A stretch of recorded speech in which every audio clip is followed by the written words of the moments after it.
என் பேர் கணேஷ். நான் 2 வயசில் படித்தேன். நான் இப்போ குரூப் 4 கிளியர் பண்ணியிருக்கேன். இது என்னோடய 3rd attempt. ஃபஸ்ட் attempt வந்து 2022, செகண்ட் attempt வந்து 2024. இது 3rd attempt. இந்த எக்ஸாம் பொறுத்த வரைக்கும் ரொம்ப கஷ்டமாக இருந்து கொஞ்சம் டஃப்பாக இருந்தான். But exam practice, time management அதுதான் எனக்கு ஹெல்ப்ஃபுல்லாக இருந்துச்சு. அண்ட் டெஸ்ட் ப்ராக்டிஸ், நிறைய டெஸ்ட் ப்ராக்டிஸ் போட்டு பார்த்துருக்கேன். எனக்கு தெரிஞ்ச ஒரு 75 எக்ஸாம் நான் போட்டு பார்த்துருப்பேன்.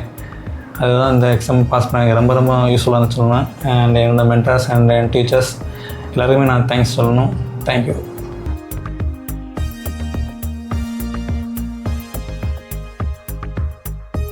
என் பேர் வள்ளிநாயகம். நான் ஒரு ப்ரைவேட்டில் தான் கார் ஓட்டிகிட்டு இருக்கேன் 30 வருஷமாட்டு. எனக்கு 2 பையங்க, ஒய்ஃப்னா இருக்காங்க. என் பையன் நல்ல கடினமான உழைப்பு. எப்போ கேட்டாலும் எந்த டைமும் அவனுக்கு என்ன தோணுதோ அதை நினச்சி ஃபுல்லாக அதை முடித்தா தான் அவன் சாப்பாடுக்கே முக்கியத்துவம் கொடுக்கும் பண்ணுவான். அது அந்த அளவு நல்ல கடுமையான உழைப்பு.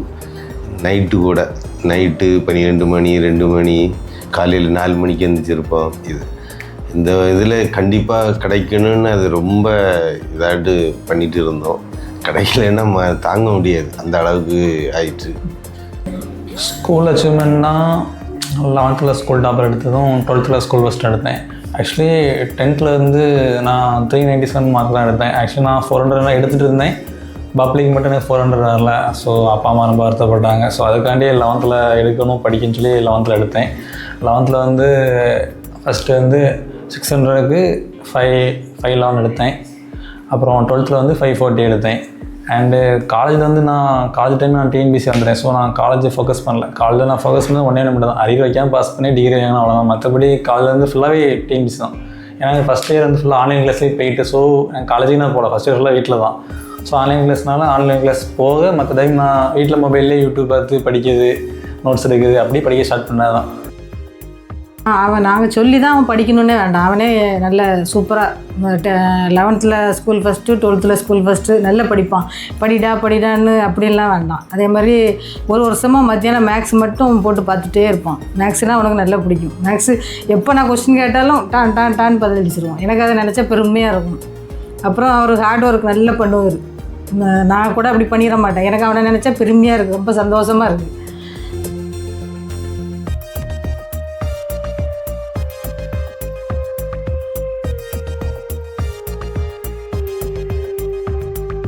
நான் ரேஸில் போன இயர் அக்டோபர் ஜாயின் பண்ணேன். ஜாயின் பண்ணி கிளாஸ் போய்ட்டு வந்து ஃபஸ்ட்டு பாலிட்டி கிளாஸ் போய்ட்டு வந்து, அந்த பாலிட்டி வந்து கிளாஸ் முடித்து அப்போ வந்து நான் ஃபஸ்ட்டு பாலிட்டி புக்கை தான் முடிக்க ஆரம்பித்தேன். ஏன்னா பாலிட்டி புக்கு எனக்கு டீட்டெயில்ஸ் என்கிட்ட பாலிட்டி புக்கு எதுவும் கிடையாது. அதுக்கு முன்னாடி நோட்ஸ் வச்சு தான் யூஸ் பண்ணிட்டு இருந்தேன். ஸோ பாலிட்டி புக்கு கவர் பண்ணால் பாலிட்டி தான் ஃபஸ்ட்டு படிக்க ஸ்டார்ட் பண்ணேன். அப்புறம் பேசிக் சர்க்கிள் மதியம் நடக்கும். ஃபஸ்ட்டு எனக்கு பேசிக் சர்க்கிளில் யார் இருந்தாங்கன்னா ஜெனின் சார் இருப்பாங்க, அப்புறம் சர்நேமா இருப்பாங்க, அப்புறம் விஜய் சார் இருப்பாங்க. ஒருத்தரும் அவங்களோட மோட்டிவேஷன் ஐடியா நிறைய சொல்லுவாங்க. ஜெனின் சார் நிறைய சொல்லியிருக்காங்க. அண்டு டவுட்லாம் கேட்போம். மேக்ஸ் நான் ஏன் இருக்குது விஜய் சார் தான் ஃபஸ்ட்டு மேக்ஸ் ஸ்டார்ட் ஆகும்போது விஜய் சார் தான் ஃபஸ்ட்டு. அவருக்கு அப்போ தான் ஜாயின் பண்ணார். அப்போ அவர்கிட்ட தான் ஃபஸ்ட்டு மேக்ஸ்லாம் டவுட் கேட்போம், நிறைய பேசுவோம். அண்டு அவரோட குரூப் 1 எக்ஸாம் பற்றி அந்த விஷயங்கள்லாம் நிறைய சொல்லி தருவாங்க. அண்டு பேசிக் சர்க்கிள் மோஸ்ட்லி ஆப்பை டெஸ்ட்டு போடுவோம். பட் ஆப்பை டெஸ்ட்டு போடுறத விடையும் அன்றைக்குள்ள அந்த என்ன டாப்பிக்கோ அதை கிளியர் பண்ணணும், அதுதான் ஃபஸ்ட்டு மெயினாக இருப்பேன். அண்ட் என்னோடய staff and mentors and N friends and இவ்வளோ வருஷம் என்னை எங்கள் அப்பா அம்மா என்னை யாரெல்லாம் மோட்டிவேட் பண்ணாங்க, என்கரேஜ் பண்ணாங்க, எல்லாேருக்கும் தேங்க்ஸ் சொல்லி ஆகணும். தேங்க்யூ. ஆக்சுவலி இந்த பென்லாம் என்ன செய்யணும்னா, நான் டிஎன்பிசி படிக்க ஸ்டார்ட் பண்ண டைம்லேருந்து நான் நோட்ஸ் எடுப்பேன். டெய்லியும் ஒவ்வொரு சப்ஜெக்டாக நோட்ஸ் எடுக்க ஆரம்பித்தேன். எடுக்க தீந்து பண்ணி தான் நான் சேர்த்த வரைக்கும் நினச்சதில்லை. பட் வீட்டில் எடுத்து வச்சுருந்துருக்காங்க. இது இவ்வளோ பேர் நான் எழுதுன்னு நினச்சப்போ எனக்கே ஆச்சரியமாக இருக்குது. இவ்வளோ பேர் நான் எழுதுனேன்னு தெரியல. பட் இவ்வளோ பேர் நான் யூஸ் பண்ணியிருக்கேன் நினைக்கும் போது சந்தோஷமாக இருக்குது.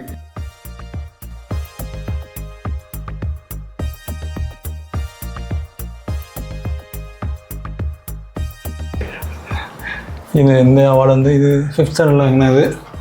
இது 11th ஸ்கூல் ஃபஸ்ட்டுக்கு ஸ்கூலில் வாங்கினது. அது 12th வாங்கினது. இது 11th ஸ்கூல் ஃபஸ்ட்டுக்கு ஒரு கிளப்பில் இருந்து கொடுத்தாங்க. இது டியூஷனில் வாங்கினது.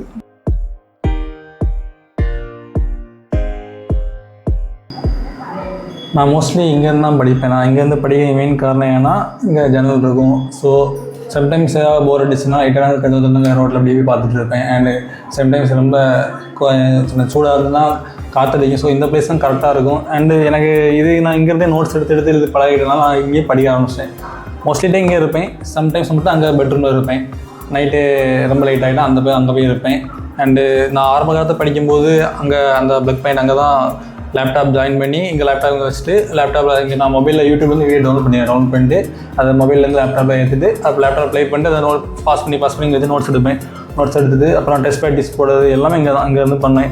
நான் நிறைய டைம் படிச்சிருக்கேன், 10 வரைக்கும் 11 மணி வரைக்கும் மோஸ்ட் ஆஃப்லி இங்கே தான் ஸ்பெண்ட் பண்ணேன். இங்கேருந்து படித்து ஆக்சுவலி இந்த பிளேஸ் மறக்க முடியாது. இங்கேருந்து நான் நிறைய டைம் நான் படிச்சிருக்கேன்.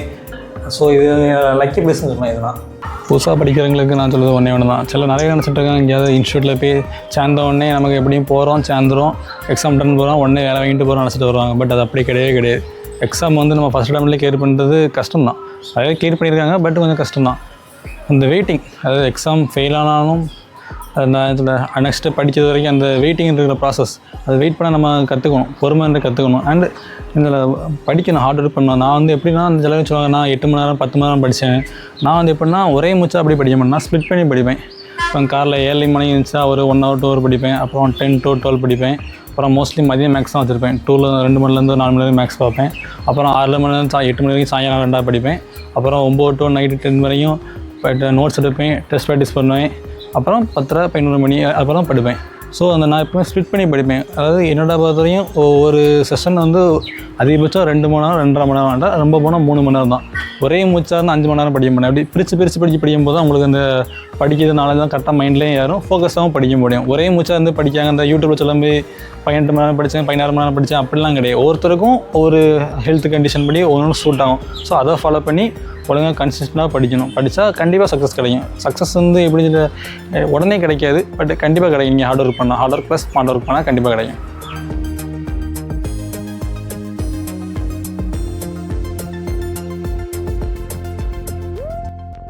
வரடாய்ஸ்க்கு சொல்ல வரைக்கும் நான் வந்து ஃபஸ்ட்டு ஓனாக படிக்கும்போது சில விஷயங்கள் சில லெசனில் எதை எப்படி கவர் பண்ணணும், எதில் லெசனுக்கு ரொம்ப இம்பார்ட்டன்ஸ் கொடுத்து படிக்கணும். சில சொல்லுவாங்க புக்கை மட்டும் படித்தா போதும், அவுட் சோர்ஸ் பெருசாக எதுவும் போக வேண்டாம் அப்படிலாம் இருப்பாங்க. ஸோ வரடாய்ஸில் எனக்கு அந்த மெட்டீரியல்ஸ் அங்கே உள்ள புக்கு அங்கே கொஞ்சம் அவுட் சோர்ஸ், அதுவும் எஸ்பெஷலி பாலிட்டியில் வந்து நிறைய அடிஷனல் இன்ஃபர்மேஷன்லாம் இருக்கும். நான் ஸோ அந்த பாலிட்டி புக்கை நான் நல்லா தரவாக படிச்சிருக்கேன். ஸோ அது எனக்கு அந்த சப்ஜெக்ட் ரொம்ப யூஸ்ஃபுல்லாக இருந்துச்சு.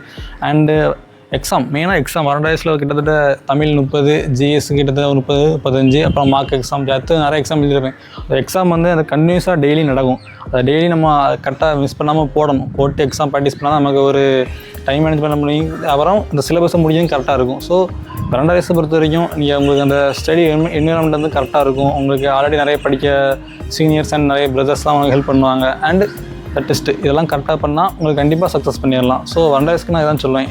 Thank you.